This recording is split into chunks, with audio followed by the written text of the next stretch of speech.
Gunpla Reviews, where it's myself versus my shelf. Over 200 model kits and a queue of reviews to do.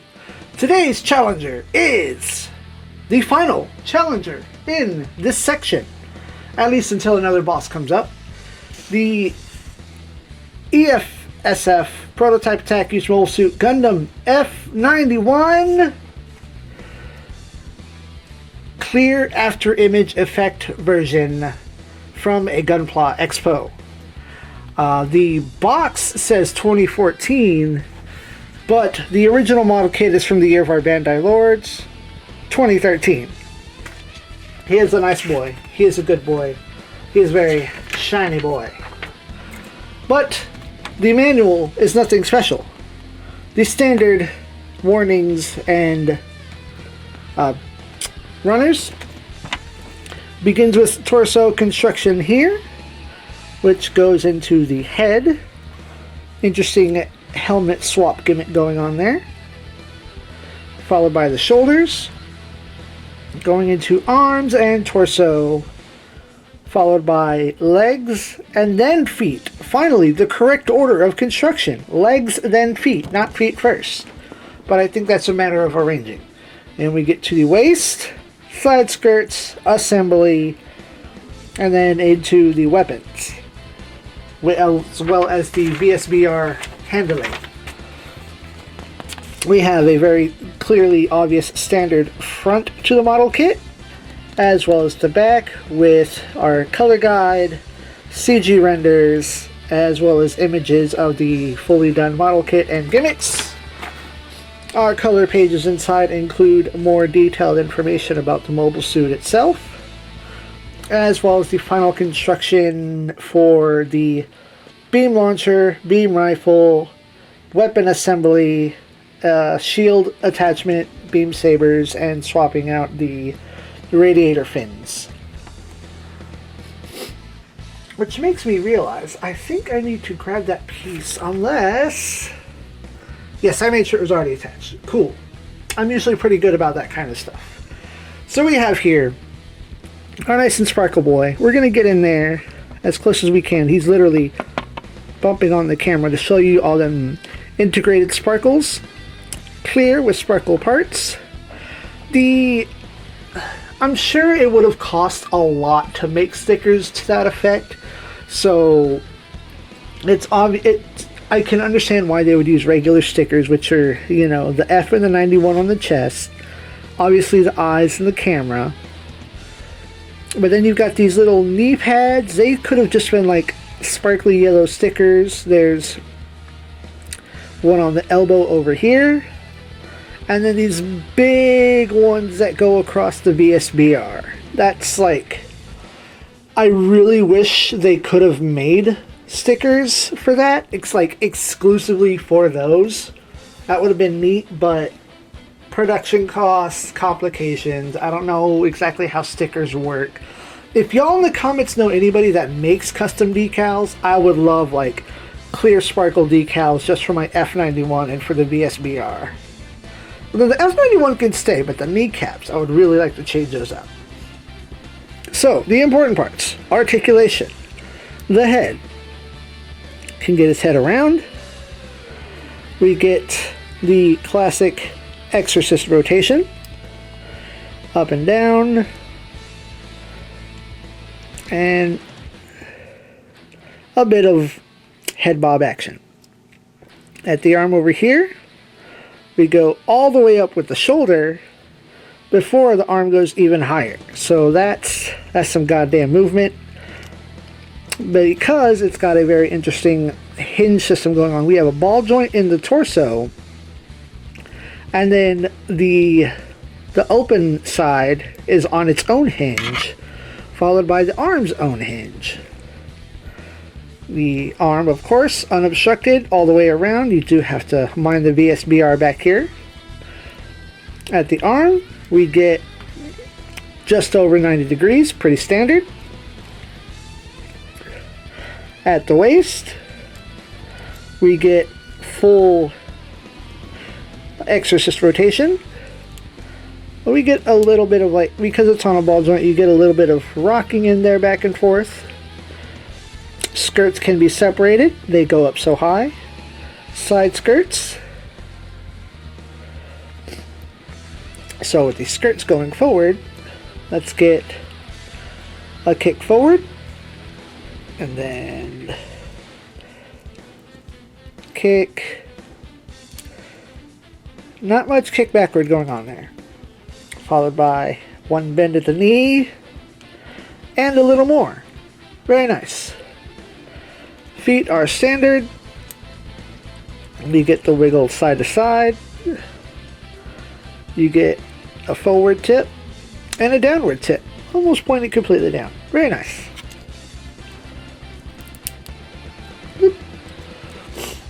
Now back here we also have the VSBR on their own joints. Down in here you can see that this rotates along the blue chest piece here. So that will swing those around there. They will rotate side to side. Rotate like so. That way they're, they can be repositioned for the backpack scenario. And somewhere in here, I swear there are handles. Or I'm stupid. Yes. We will get to that though. Let's Let's all go ahead and get to it now with the VSBR. These pull out. They pull forward, which when you bring them around, down at the bottom side here are where the handles are hidden. Now, you can handle these with the regular holding hands, but it's probably going to be a bit of some finagling going on for you. Gotta clip your hand in. Da, da, da. Da, da, da. Me and my fumble hands. Once you get that plugged in place, you can kind of rotate the gun a little bit if you need to, but you definitely have to put in the work to get it to snap in place like so. And then rotate it back just enough so that now you're holding. And there you go. I feel like something isn't going quite right there, so let's take a look at the manual, because the manual will show how it wants you to hold it. And look at this image here. We're not too wrong. Okay. The handle is thin enough that it does have that, bit of rotation in there. So it's not like awkward, but for me, something just doesn't feel right, and that could easily just be in my head. We have as well the large sparkly beam launcher, which this is where it really starts to stand out how things could have been improved, because you have everything else is clear except for the gray ABS pieces, and I guess I get it, but then it's here on the weapon that you kind of make it very obvious. Like if there had been a gray piece that ran through the middle there, that would have looked good, because the same happens over here with the beam rifle, that a gray piece runs around the casing and it looks alright. Now attached presently, it also comes with 2 regular hands and 2 trigger hands, 1 for each side. That way you're not slacking off with all your weapons. Alternatively, as was given in the gimmick, the helmet comes off very, very smooth and easily, so you can swap your faceplates. And I'm going to see what I can't do. And it's not going to be very clear. We're going to try though.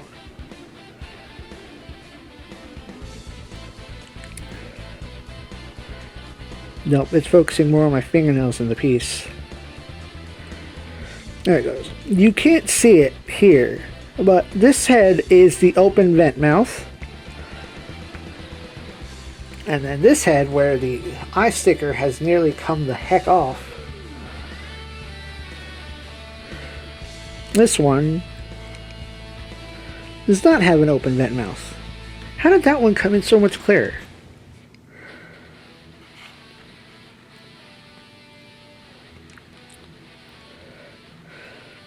You can kind of see it in there. I always prefer the open vent mouth. That is where the legendary beam spit has come from. It is the final move in which it's not even spit, it's not even beam, it's just the shedding of the metal peel-off effect being blown through a vent in the mouth so that it's superheated metal particles being spat out right into the Rafalsia's cockpit. It's so wonderful. I love that animation in Robot Wars. Also, we have two tiny little pieces, which personally I don't think you should be using for such a clear piece effect, you know, a clear exclusive model. These are the regular undeployed radiator fins. They are simple plug-and-play situations here in the shoulder. Here are the extended fins. And then you will just plug those into the shoulder like so. Are they side specific? Am I struggling? Am I failing? Am I doing it upside down?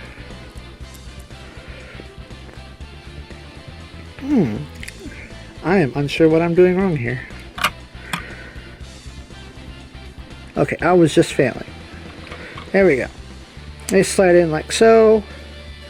They pull out just the same. And we're putting in the extended fins. Because that's how I like it. Come on. Do the move. Why are we not doing the move? I gotta bring it in close. One moment.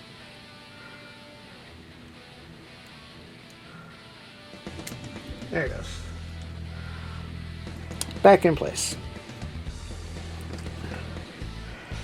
Get all these little tiny pieces off to the side. Our kit also comes with 2 green beam sabers.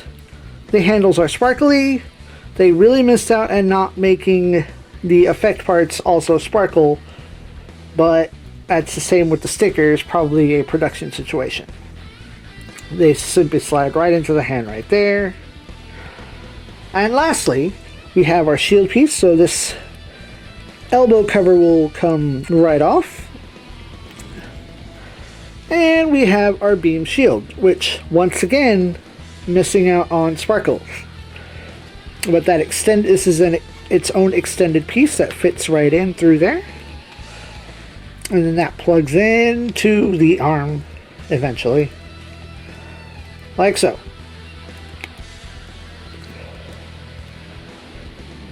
Let's get an actual pose going on there and not some weird. There we go. Now, down here on the backpack, and I'm not going to take the hands out because they shouldn't affect storage. The manual says you can store either your launcher, but not the beam rifle, which is a shame, into the backpack here.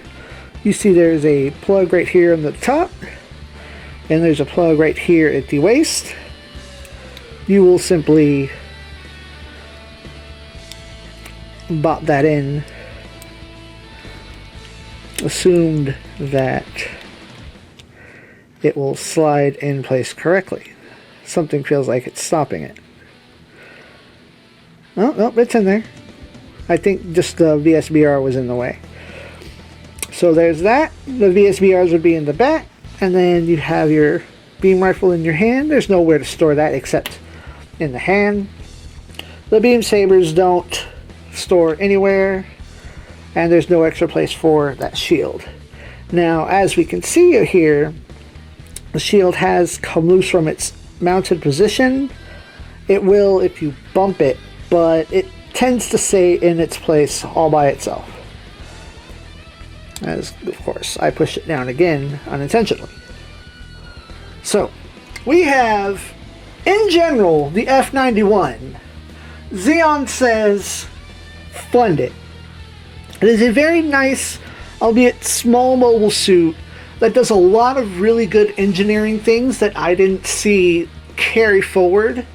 This was probably, somewhere in the middle of the all Gundam project. They definitely needed an F91 because this is from 2013. It's only 6 years old and it's still very good. I happened to get this, I think, from Amazon, and as a collector I want one from every series. So I went in with the sparkly F91, and I own a regular F91. There is no difference other than color. So it's that Expo, P Bandai kind of thing going on. Even so, it's a very flexible, very articulate mobile suit. It almost carries everything well. I mean, the only exclusion being the beam sabers. Like, you'll miss out on one. But it can carry all of its armaments all at once, as most mobile suits should. But it's really got no downsides going on. I would have liked that the ABS plastic could have possibly been, glitter infused, gold infused, sparkle infused, whatever it is that they do.